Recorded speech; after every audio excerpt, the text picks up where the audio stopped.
নমস্কার। বাংলা সেরা গল্পে সবাইকে জানাই স্বাগত। শুরু করছি আজকের গল্প। আজ পড়ে শোনাব মানকুমারী বসুর লেখা গল্প অদৃষ্ট চক্র। তাহলে শুরু করি। গল্পের নাম অদৃষ্ট চক্র। আমার গত জীবনের ঘটনা শুনিলে লোকে আমাকে কী বলিবে জানি না, কিন্তু আমি প্রকৃতপক্ষেই বাঙালির ঘরের একজন নিরীহ মেয়ে। আমার অদৃষ্ট চক্রই আমার অখ্যাতি বা সুখ্যাতির প্রবর্তক। এ কথা যিনি না বুঝিবেন, এ ক্ষুদ্র জীবনের কাহিনী শুনিয়া তাহার কাজ নেই। পশ্চিমে মধুপুরে ছোট পাহাড়ের উপরে বেড়াইতে বালিকা আমি বড়ই ভালোবাসিতাম। সকলে বলিত, সুকুমারী পাহাড়ে মেয়ে হয়ে গেল। তাহা সত্য না হোক, কিন্তু পাহাড়ের উপরে গিয়া দেখিতে পাইতাম পশ্চিমের আকাশে সিন্দুর ঢালিয়া দিয়া রবিটি ধীরে ধীরে ডুবিয়া যাইত। মেঘের গায়ে সোনালি আলো ছড়াইয়া পড়িত। নিচে সবুজ শস্যক্ষেত্রে বায়ুর ঢেউ খেলাইয়া দিত। বড় বড় মহিষ, গরু এবং মানুষ সব ছোট ছোট দেখাইত। সেই বিচিত্র সৌন্দর্য দেখার আনন্দ আমি এ জীবনে ভুলিতে পারিব না। আর যে আমাকে সেই অপূর্ব দৃশ্য দেখাইত, তাহাকেও ভুলিতে পারিব না। আমার মনে হয়, অস্তমান সূর্যের সেই অপূর্ব শোভা পাহাড়ের উপরে বসিয়া না দেখিলে নরমানবের চক্ষু সার্থক হয় না। কিন্তু সত্য বলিতেছি, সেই শোভারাশি উপভোগ করিবার মতো শক্তি তখনও আমার জন্মে নাই। জ্যোতিষ আমাকে দেখাইত, বুঝাইত, আরও শিখাইত। তাই আমি প্রাকৃতিক শোভা দেখিতে পাইতাম। যখনকার কথা বলিতেছি, তখনকার সময়ে আমার বয়স 8, 9, 10 এবং 11 বৎসর। 4 বৎসর পর্যন্ত এইরূপ হইতেছিল। আমার বাবা কলিকাতার একজন বড় ডাক্তার। বাবা, মা, আমি, আমার ছোট ভাই ললিত আর লোকজন, আমরা সকলেই পূজার সময়ে মধুপুরে যাই। বাবা 2-1 মাস পরে কলিকাতায় আসেন। আমরা ফাল্গুন মাস পর্যন্ত সেখানে থাকি। ললিত ও আমি, মাতা পিতার এই 2টি মাত্র সন্তান। মধুপুরেই জ্যোতিষের সহিত আমার প্রথম বন্ধুত্ব। জ্যোতিষের বাড়ি পল্লীগ্রামে, তাহার বাপ জমিদার। মধুপুরে তাহাদেরও এক বাড়ি আছে, তাহারা শীতকালে সেইখানে থাকেন। জ্যোতিষ আমার অপেক্ষা 8-9 বৎসরের বড়। জ্যোতিষ আমাকে পড়া বলিয়া দেয়, আঁখ কষিতে ও লিখিতে শেখায়, আমার সঙ্গে বেড়াইতে যায়, গল্প করে। তাহার সৌন্দর্যের কি এক অনির্বচনীয় শক্তি দেখিয়াছি যে সকল ভুলিয়া তাহার কাছে থাকিতে হয়, অথবা তাহার কাছে থাকিলে সকল ভুলিতে হয়। বলিতে গেলে গোলমাল হইয়া যায়, কিন্তু সত্য সত্যই জ্যোতিষের মুখে কি আছে। কলিকাতায় থাকিয়া সে পড়িত, কিন্তু তাহাদের হোস্টেলের নিয়মানুসারে সে বিশেষ কারণ ব্যতীত বাহিরে যাইতে পারিত না। সেই জন্য কলিকাতায় আমাদের বড় একটা সাক্ষাৎ হইত না। তাই জ্যোতিষ যখন পড়িতে যাইত, আমি সমস্ত বৎসর তাহার মুখখানি ভাবিয়া কাটাইতাম। কলিকাতার মাসগুলা যেন 2 হাতে সরাইয়া মধুপুরে যাইবার মাসকে টানে আনিতে ইচ্ছা করিত। লোকে ইহাতে পূর্বরাগ ভাবিবে কিনা জানি না, কিন্তু আমার বয়স তখন যাহা তাহা বলিয়াছি। তবু আমার মনে একটা কথা আছে। সে কথা এই যে, বাল্যকালের ভালোবাসাই আমাদের খাঁটি ভালোবাসা। পণ্ডিতেরা মানবের সর্ববিধ সুশিক্ষা বাল্যকালে আরম্ভ করিতে বলিয়াছেন। আমার বোধ হয় ভালোবাসার অনুশীলনও বাল্যকালে করিতে হয়। কেননা প্রাপ্ত বয়সে মানব প্রাণ অমন গলিতে পারে না, পরের ভিতর অমন আপনাকে হারাইতে পারে না, এবং হৃদয়ে পরের অমন সুন্দর ফটোটিও উঠিতে পারে না। যাহা হোক, ইহার পরে আমার অদৃষ্টে যাহা ঘটিল তাহা পরে বলিতে প্রবৃত্ত হইব। রাত্রি গভীর। মধুপুরের বাড়িতে খাটের উপরে আমি ঘুমাইতেছিলাম। সহসা ঘরের মধ্যে কথাবার্তার শব্দ শুনিয়া আমার ঘুম ভাঙিয়া গেল। শুনিলাম মা বাবার সহিত কথা কহিতেছেন, আমারই বিবাহের কথা। আমি নিঃশব্দে আগ্রহপূর্ণ হৃদয়ে তাহা শুনিতে লাগিলাম। নিজের বিবাহের কথা শুনিতে কোন বালিকার স্বাদ নাই? শুনিলাম মা বলিতেছেন, মেয়ের বিয়ের ভাবনাই তো আমার মাথা ঘোরে। গেল আশ্বিনে আমার সুকুমারী 13 বছরে পড়েছে। আজ পর্যন্ত তুমি কোথাও সম্বন্ধ ঠিক করলে না। হিন্দু ঘরের মেয়ে কতদিন আইবুড়ো থাকবে? আর তুমিই বা এরপরে তাড়াতাড়ি ওকে কার হাতে দেবে? বাবা উত্তর করিলেন, মেয়ের বিয়ের ভাবনা তোমার আছে, আমার কি নাই? পাত্র তো খুঁজছি, তা মনের মতো ঘরবর পাই কই? আমাদের তো একটি মেয়ে, যাকে তাকে ধরে দিতে পারি কি? মাতা, কি বলছিলে তুমি? জ্যোতিষের সঙ্গে শুকুর বিয়ে হতে পারে না কেন? ছেলেটি দেখতে যেমন সোনার চাঁদ, বিদ্যাবুদ্ধি তেমনি, আবার জমিদারের ছেলে। অমন পাত্র আর কোথায় পাবে? আমি নিঃশ্বাস বন্ধ করিয়া শুনিতে লাগিলাম। বাবা উত্তর করিতেছেন, জ্যোতিষেরা খুব বড় কুলীন কায়স্থ। কুলীনের প্রথম ছেলে জ্যোতিষ। পাল্টি ঘরে বিবাহ না করিলে কুল রক্ষা হয় না। আমরা বড় কুলীন নই, তাই জ্যোতিষের বাপ, তিনি গোঁড়া হিন্দু কিনা, তাই তিনি এ বিবাহে সম্মত হন নাই। জ্যোতিষের যেন মনে মনে খুবই ইচ্ছা যে সুকুমারীর সঙ্গে বিবাহ হয়, কিন্তু বড়ই পিতৃভক্ত, বাপের কথার অন্যথা করতে পারবে না। মা একটা দীর্ঘ নিঃশ্বাস ফেলিয়া বলিলেন, আহা, আমরা জ্যোতিষকে তবে পাব না? অমন ছেলে কিন্তু হবে না। ইহার পরে মা বাবা কি কথা বলিলেন বলিতে পারি না, কারণ বাবার কথা শুনিয়া আমাকে যেন সহস্র বিছা একেবারে দংশন করিল। সে অসহ্য যাতনায় চিৎকার করিয়া কাঁদিতে পারিলে বাঁচিতাম, তাহা পারিলাম না। জ্যোতিষের সঙ্গে বিবাহ হইবে না, এ নিদারুণ শব্দ শত বজ্র শব্দ হইতেও আমার পক্ষে ভয়ানক।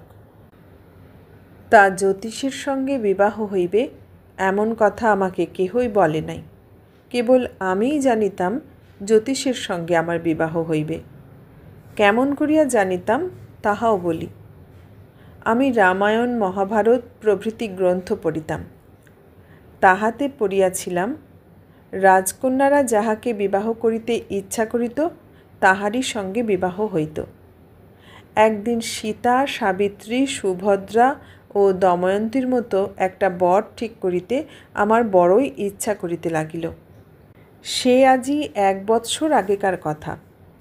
আমরা তখন কলিকাতায়, সিমলা স্ট্রিটের উপরে আমাদের বাড়ি। সদর বারান্দার উপরে চিক ফেলা। চিকের আড়াল হইতে আমি রাজপথচারী অগণ্য লোকশ্রেণী দেখিতে লাগিলাম। সেই গাড়ি, ঘোড়া, বাইসাইকেল, পালকি ও পদব্রজে কত লোক চলিতেছে দেখিলাম, কত সুন্দর মুখও দেখিলাম, কিন্তু তাহাদের মধ্যে একটিও বাম, সত্যবান, অর্জুন অথবা নলের মতো দেখিলাম না। কাহাকে দেখিয়াও আমার স্বয়ম্বরা হইবার স্বাদ হইল না। তখন ঘরে ফিরিয়া আসিলাম। ঘরে ফিরিয়া শুনি মা পিসিমার কাছে বলিতেছেন, জ্যোতিষের সঙ্গে যদি আমার শুকুর বিবাহ হয় তাহা হইলে আমার জীবন সার্থক হয় বটে। শুনিয়া যেন ঘোর আধারে বিজলি দেখিলাম। সেই নবোদিত তপনের মতো সুন্দর, তেজস্বী, সরল ও পবিত্র জ্যোতিষমূর্তি আমার মনে পড়িল। মধুপুরের পাহাড়ের উপরে গৈরিক প্রান্তরে স্নিগ্ধ নির্ঝরের উপকূলে সেই মধুমাখা কথা, সেই মনোহর গান, সেই প্রাণভরা ভালোবাসা মনে পড়িল। আরও মনে পড়িল সেই মূর্তি যেন বামের চেয়ে, সত্যবানের চেয়ে, অর্জুনের চেয়ে এবং নলের চেয়ে সুন্দর। তখন মনে হইল জ্যোতিষের সহিত যাহার বিবাহ হইবে সে মেয়ে বুঝি বা সীতা, সাবিত্রী, সুভদ্রা ও দময়ন্তী অপেক্ষা অধিক ভাগ্যবতী। আমি দ্বাদশবর্ষীয়া বালিকা। আমি সেই অবধি যেখানে দেবমন্দির দেখিয়াছি সেইখানে প্রার্থনা করিয়াছি যেন সতীশের সঙ্গে আমার বিবাহ হয়।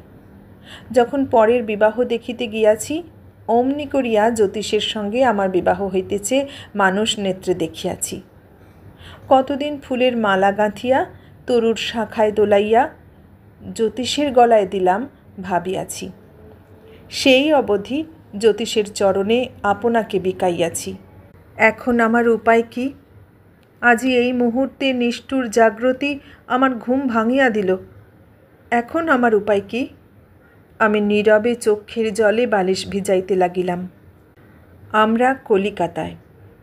আমার মাথামুন্ডু আর কি বলিব, বিবাহ স্থির হইয়া গিয়াছে। জ্যোতিষের সঙ্গে নহে, অন্য ব্যক্তির সঙ্গে। পাত্র একজন হাইকোর্টের উকিল। তাহার পিতা বা অন্য অভিভাবক কেহ নাই, নিজেই কর্তা। পাত্রের বিদ্যা, বুদ্ধি, খ্যাতি এবং ওকালতিতে পসার যথেষ্ট। পরের বিবেচনায় আমার শুভাদৃষ্ট, আমার বিবেচনায় আমার সর্বনেশে অদৃষ্ট, আমার জীবন্ত সমাধি। এখন বিবাহের আগেই যদি আমার মৃত্যু হয় তাহা হইলে আমার ধর্ম রক্ষা হইতে পারে। প্রকৃত পাপ পুণ্য কিসে হয় তাহা অবশ্য আমি জানি না। তবে আমি হিন্দুর মেয়ে। হিন্দুর ধর্মগ্রন্থ পড়িয়া উপদেশ শুনিয়াছি যে মনে মনে পরপুরুষের প্রতি পতিভাবে চাহিলেও মহাপাপ হয়। আমি যদি এখন অন্যের সহিত বিবাহিতা হই তাহা হইলে আমার পক্ষে জ্যোতিষ পরপুরুষ। অথচ আজি ১.৫ বৎসর পর্যন্ত মনে মনে আমি তাহাকেই পতিভাবে উপাসনা করিতেছি। এখন যে আমার ইহকালও যায় পরকালও যায়, আমার উপায় কি? সামাজিক মঙ্গলের তুলনায় একজনের জীবন তুচ্ছ কথা, তাহা জানি। জ্যোতিষ ব্যতীত অন্য কোনো সুপাত্র আমার স্বামী হইলে আমি নিজেও মনস্তাপে দগ্ধ হইতে থাকিব, সেই নির্দোষ পুরুষকেও দগ্ধ করিতে থাকিব। তবে সামাজিক মঙ্গলের চরণে আত্মবলি দিয়া বঙ্কিমবাবুর লবঙ্গলতার মতো অপ্রার্থিত স্বামীকে লইয়া গৃহধর্ম নির্বাহ করিতে পারি।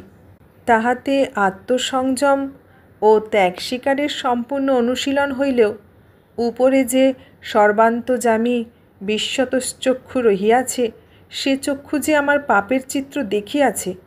আমি মরিলেও যে মা বিশ্বজননী আমাকে তাহার স্নেহের কোলে স্থান দিবেন না। একজন জ্ঞানী সুবোধ ব্যক্তি এ অবস্থায় পড়িলে কি করিতেন জানি না। আমি বঙ্গীয় বালিকা। আমার মনে হইল এই অবস্থায় আত্মহত্যাই আমার উপায়। তা আত্মহত্যার কি পাপ নাই? কিন্তু আমি বাঁচিয়া থাকিয়াই বা কী করিব? জ্যোতিষের উপরে আমার যে ভালোবাসা তাহা দুর্দমনীয়, তাহা অপরিহার্য। সেই সমুদ্রতুল্য অপ্রমেয় ভালোবাসা লুকাইয়া রাখিয়া অন্যের পত্নীত্ব স্বীকার করিব? জীবন্তের রাবণের চিতা বুকে বহিব? সে কাজ কখনো করিতে পারিব না। আমার এই কথা শুনিয়া লোকে সোশিয়ালিস্টিক বলিবে, কিন্তু আমি এত কপটতা এত চালাকি খেলিয়া সমাজের মঙ্গল করিতে পারিব না। মা পৃথিবী, ক্ষমা করিও। তা আমার বাবাকে মাকে দারুণ শোক দিয়া যাইব। আমার পায়ে কাঁটাটি ফুটিলে তাহারা কত ব্যথা অনুভব করেন, আর সেই আদরের মেয়ে আমি নিতান্ত হৃদয়হীনের মতো মৃত্যুকে সাধিয়া আলিঙ্গন করিলে তাহারা কত ব্যথাই পাইবেন। আমার ছোট ভাই ললিত কত কান্নাই কাঁদিবে। মরিতে পারিব কি? পারিব বই কি। আমি আমার সতীত্ব লইয়া পলাইলে মা বাপের গৌরব ভিন্ন অগৌরব হয় না। আমি যে সদ্বংশে জন্মিয়াছি সে বংশের অপমান করা হয় না। ললিত বেঁচে থাকুক, উহার বিবাহ হইবে, বউ আসিবে, তখন মা বাবার শোকের অনেক শান্তি হইবে। এইরূপ বহু তর্ক বিতর্কের পর অবশেষে আমি আত্মহত্যা করিতে স্থির প্রতিজ্ঞ হইলাম। ঠিক মুহূর্তে ঝি আমার হাতে একখানা ডাকের পত্র দিয়া গেল। হাতের লেখা দেখিয়াই চিনিলাম। হাত কাঁপিতে লাগিল, গা কাঁপিতে লাগিল। খামখানা ছিঁড়িয়া পত্র বাহির করিয়া পড়িতে লাগিলাম। পত্র এই: স্নেহের সুকু, প্রায় 2 বৎসর তোমাদিগকে দেখি নাই।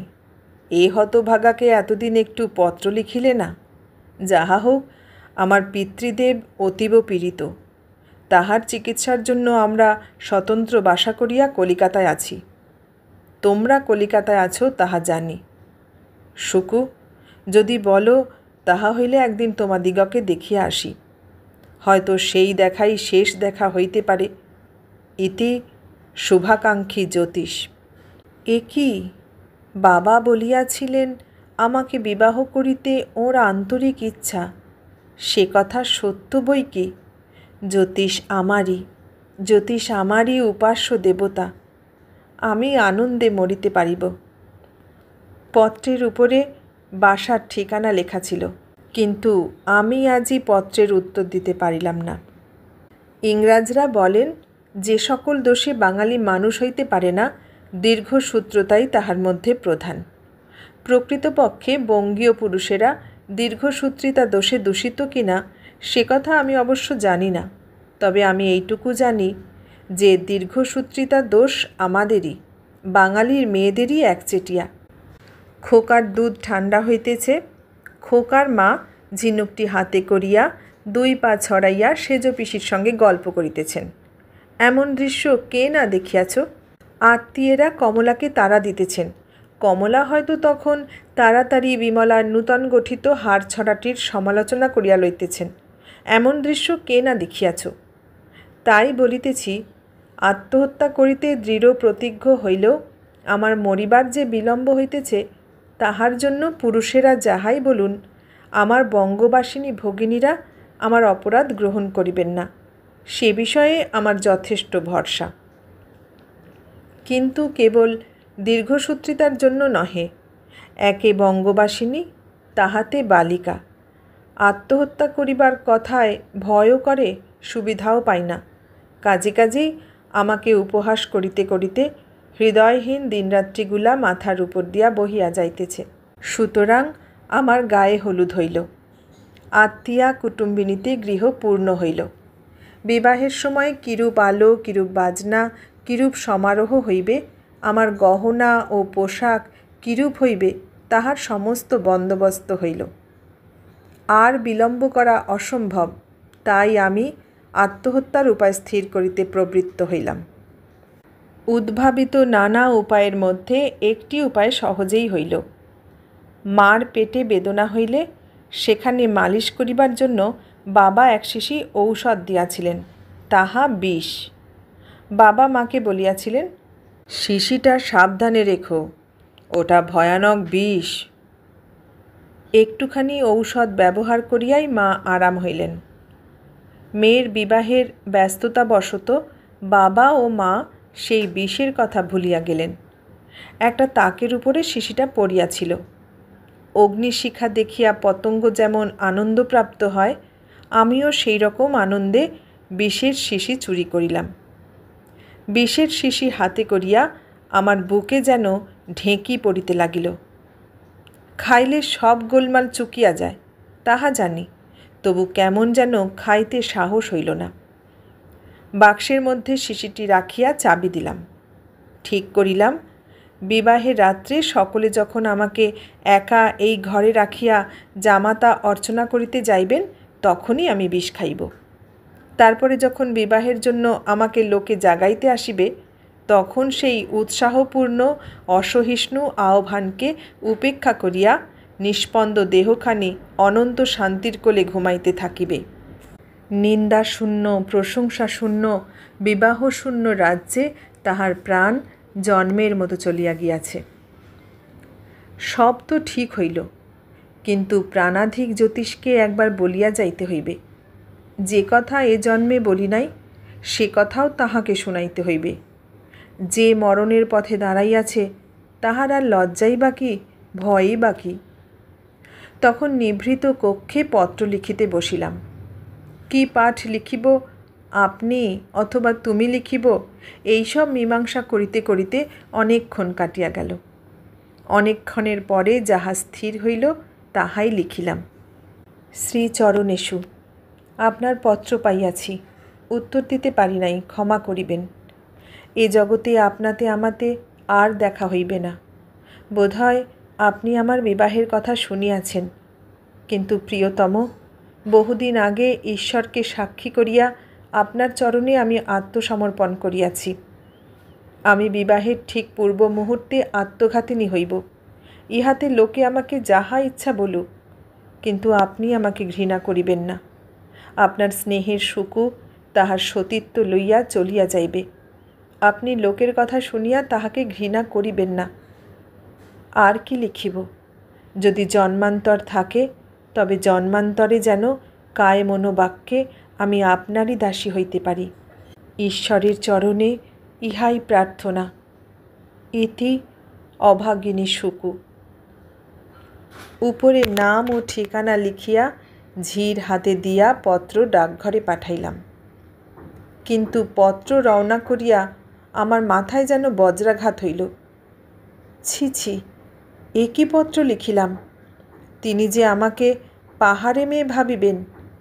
লজ্জায় আমি মরিতে লাগিলাম, কিন্তু আমার অদৃষ্টের নিয়ন্তা যাহা ঠাওরাইতেছেন তাহা কেবলমাত্র তিনিই জানেন।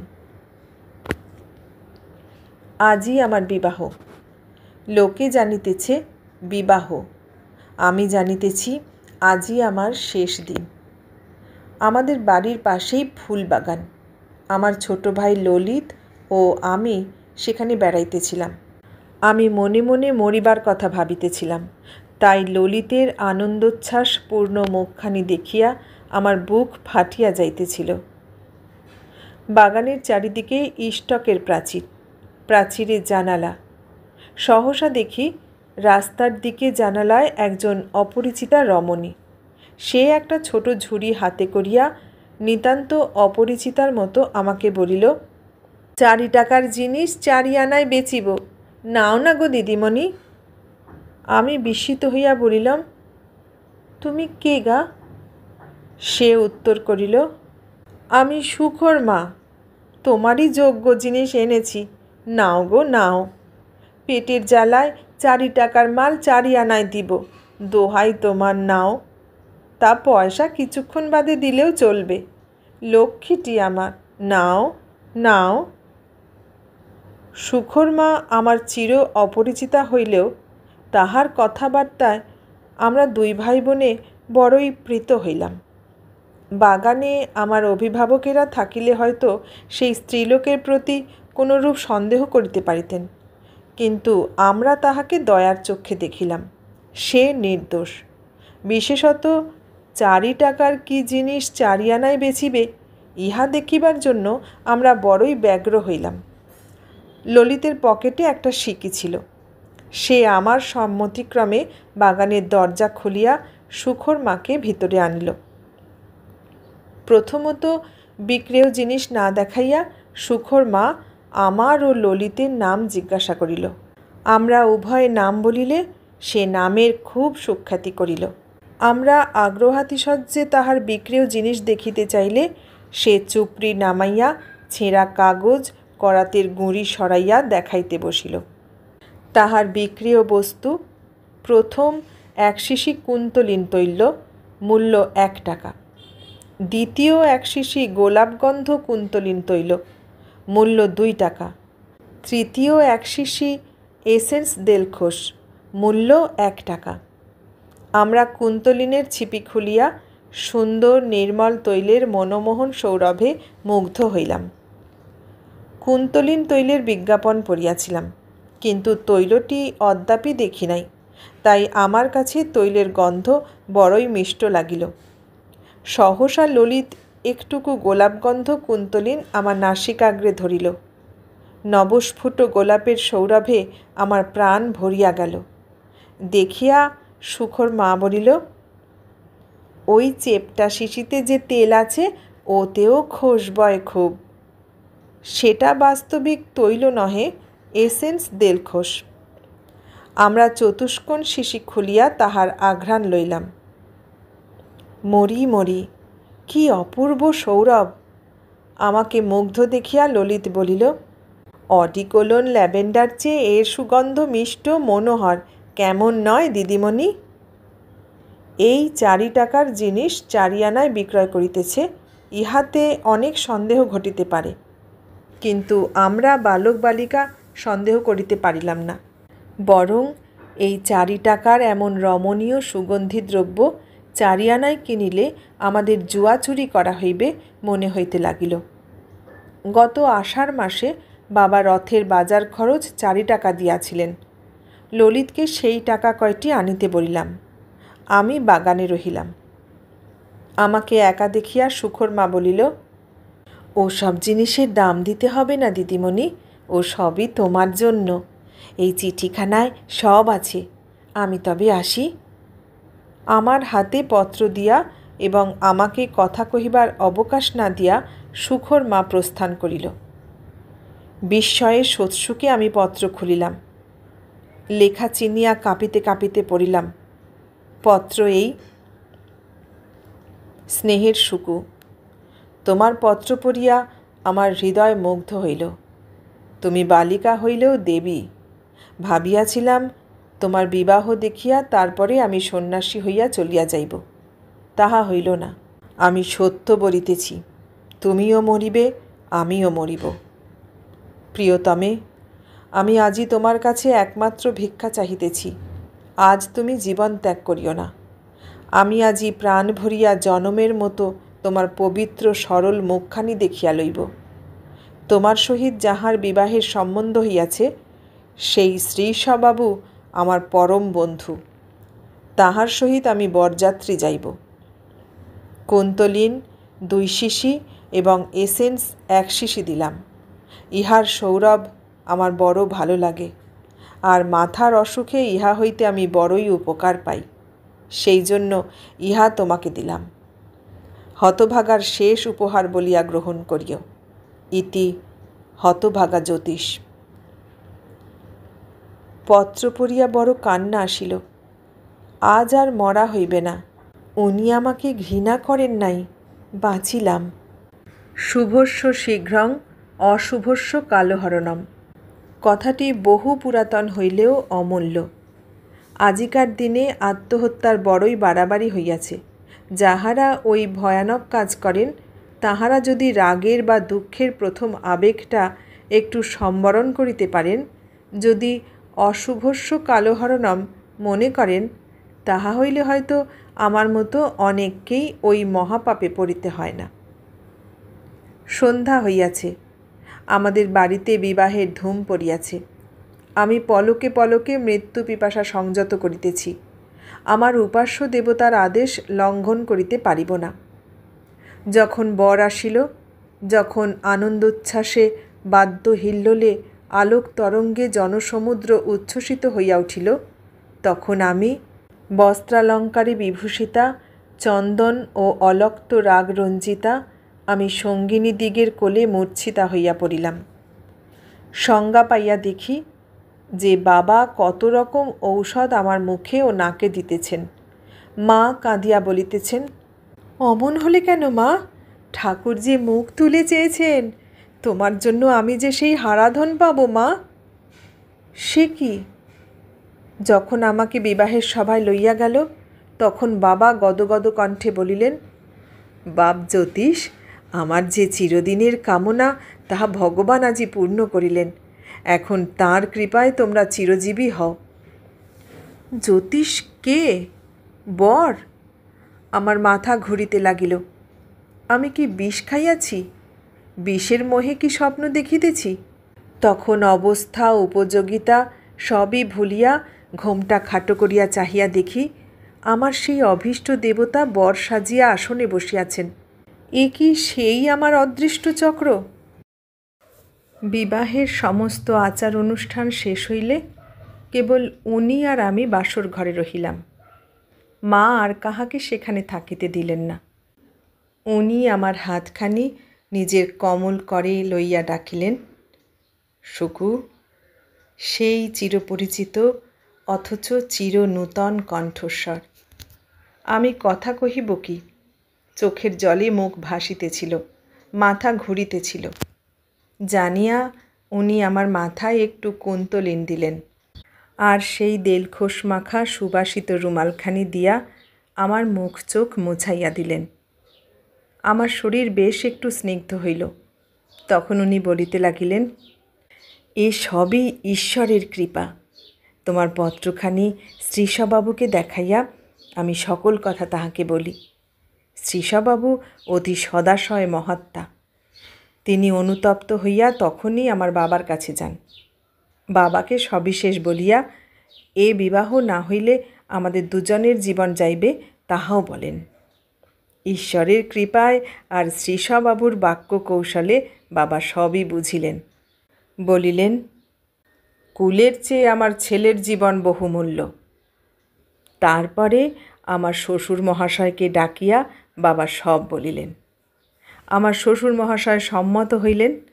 তাই শ্রীশবাবুর পরিবর্তে আমি বর সাজিয়া তোমার বাসরে আসিলাম। আনন্দে আমার প্রাণ ভরিয়া গেল। কোথায় আত্মহত্যা আর কোথায় প্রিয়তমের সহিত চিরমিলন। ওর কোলে মাথা রাখিয়া আমি শুইয়া পড়িলাম। শ্রীশবাবুর মহাপ্রাণতা আমার চিরস্মরণীয়। এতক্ষণ শুনলেন মানকুমারী বসুর লেখা গল্প অদৃষ্টের চক্র। কেমন লাগলো? ভালো লাগলে লাইক, কমেন্ট, শেয়ার করবেন। আর নতুন বন্ধু হলে সাবস্ক্রাইব করার অনুরোধ রইল। সবাইকে অনেক ধন্যবাদ জানিয়ে আজ এখানেই শেষ করলাম।